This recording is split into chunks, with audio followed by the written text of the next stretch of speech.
Which one? Alright, if you just put your phone down for a second. Have you ever been muscle tested before?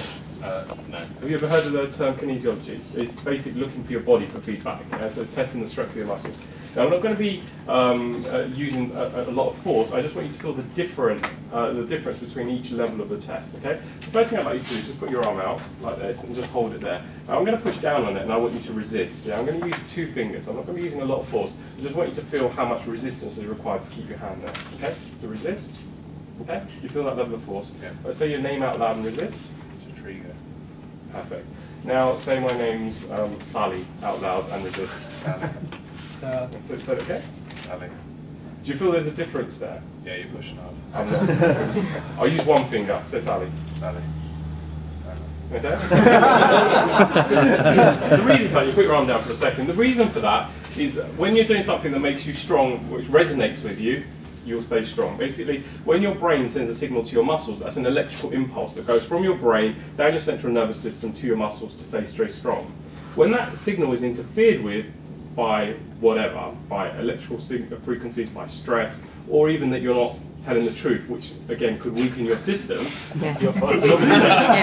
obviously your name's not Sally, so your muscles are getting weaker. Okay? I'm trying to walk through this little finger test. Now, put your arm up again. Just hold strong again. So you're back to strength using 2 fingers. All right. Put your phone next to your ear. Now it's not on. You're not making a call. It's just next to your ear. Hold strong. Hold strong. Okay. 1 finger. Hold strong. Put your phone down. Say. 2 fingers. Hold strong. Do you feel the difference? I'm using much more force with 2 fingers and you're still strong. Okay? Basically, the electrical signal from that phone, you put your hand down for a second, electrical signal from that phone is interfering with your body's own bioelectrical field and weakening you. Alright. So I'll just slip that around here.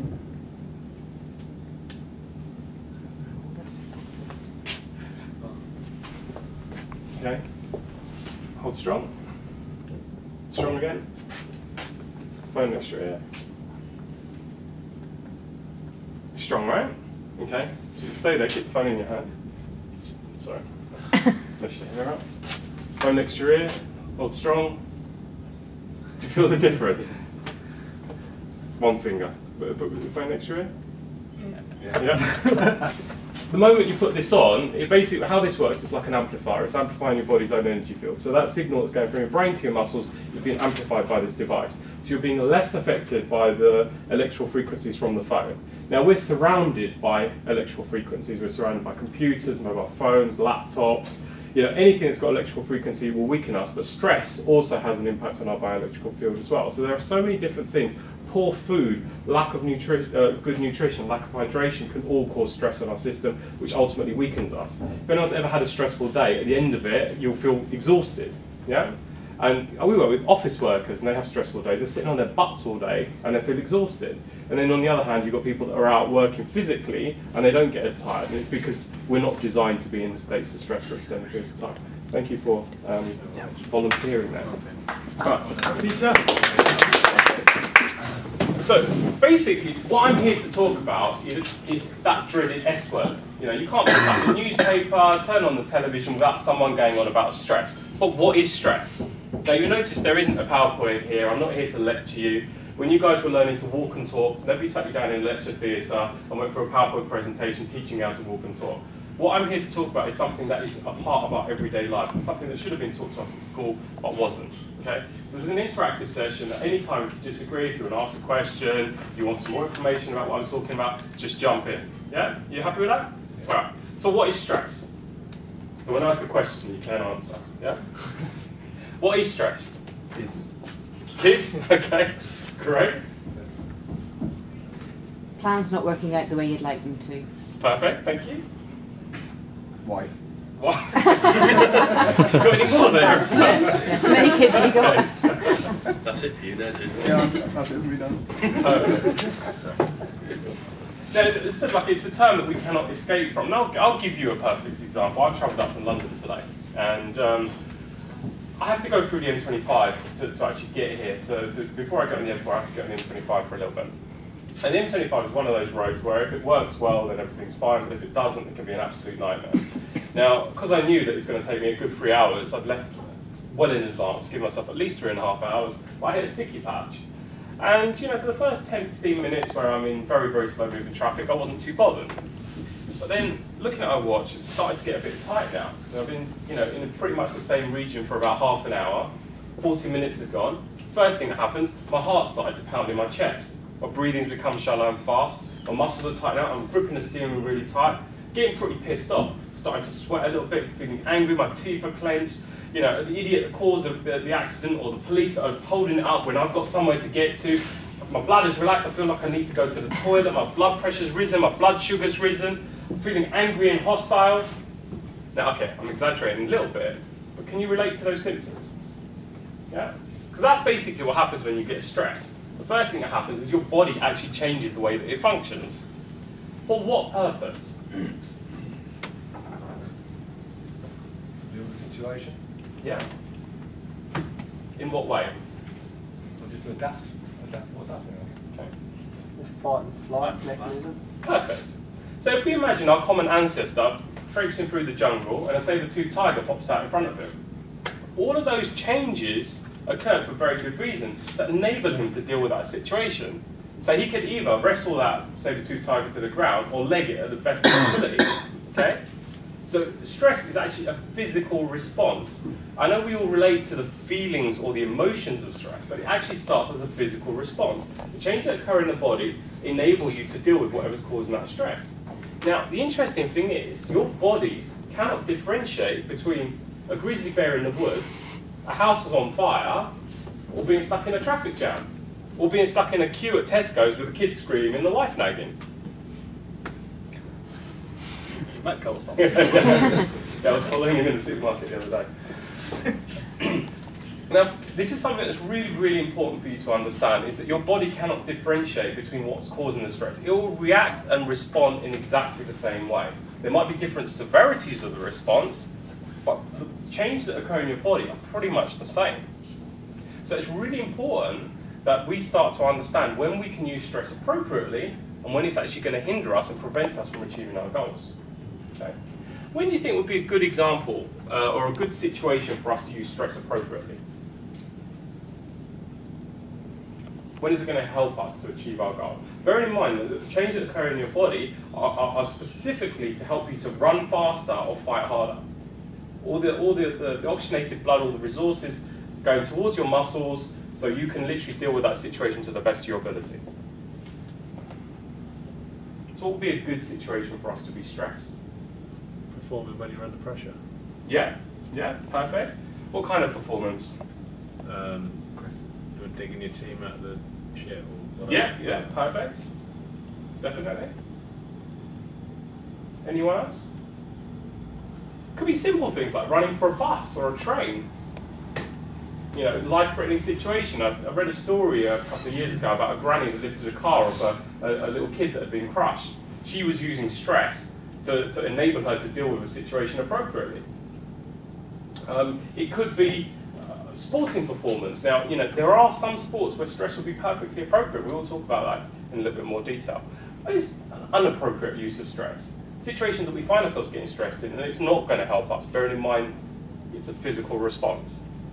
Stuck in a traffic jam. Stuck in a traffic jam, good example. Or a time when you need the concentration. Yeah, definitely. That's a really good point. Thanks for raising that, Darren. I'm a big fan of science fiction. I'm a big fan of science fiction, and I want you to think of your bodies like a starship. Now, if you, like Star Trek, the new film's about to come out, the Starship Enterprise flying through space, and it comes under attack by the Klingons. What are the two systems that are essential for survival? For that starship to survive? Photon torpedo. Weapons, thank you. And the other one? Fly away. Fly away? Shields. Shields, thank you. So shields and weapons. Yes, great. The shields and weapons. Everything else essentially is a non-essential system. Even in some cases, life support, things that just are not required for immediate survival can be shut down to help you to deal with the fight at hand. Your bodies are exactly the same. What are non-essential systems in your body? What kind of things do you need in the long term that you don't need for immediate survival?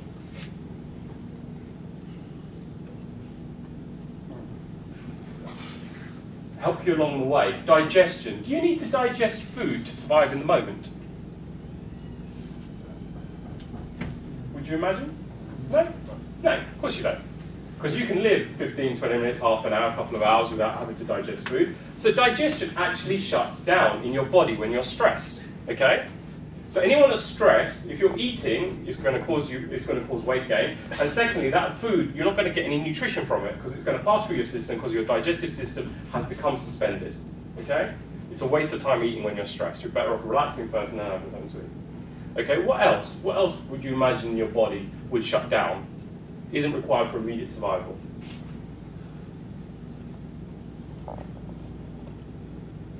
Reproductive function. Do you need to cop off to survive in the moment? I wish I was stressed. Basically, that's another function that just shuts down in the body because you don't need it. You don't need to reproduce to survive in the moment. Okay? So that's another system that just shuts down.